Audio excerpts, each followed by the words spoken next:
હવે સંતો ગિફ્ટમાં પહેલી વાત તો એક સારો વિચાર આપી શકીએ,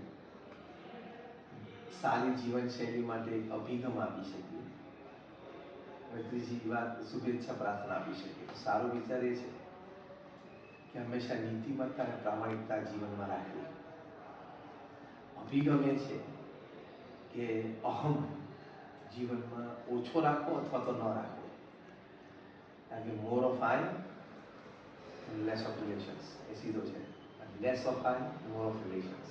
તો આઈ ઓછો હોય તો સંબંધો સારા, પ્રેમ ભર્યા બધા સાથે રહે.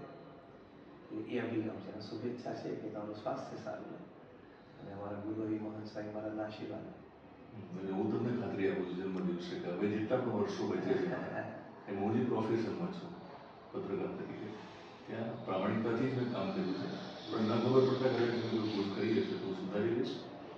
અને એટલે આપણે સદવિચાર રાખીએ અને સારી ભાવના રાખીએ એટલે સારા જ કામ થાય. 70-80 વર્ષ જીવવું છે, સારું કામ ના કરીએ આપણને સંતોષ થાય.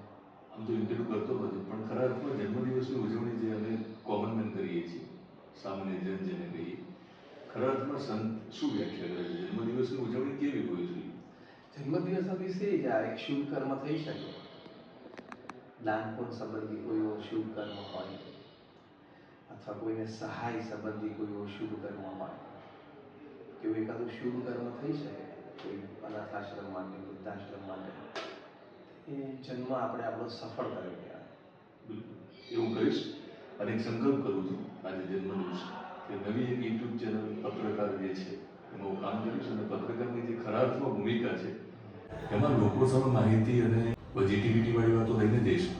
પણ મને લાગે છે એ માધ્યમથી પણ તમે ઘણી બધી સેવા કરી શકો. આ કરી શકો એ પ્રકારના સારા વિચારો લોકો સુધી પહોંચાડો, સારી વાતો લોકો સુધી પહોંચાડો, પ્રેરણાદાયી વાતો પહોંચાડો તમે, તો એમાં તો એ સમાજની મોટી સેવા છે. Inspiration to people is a big service to society.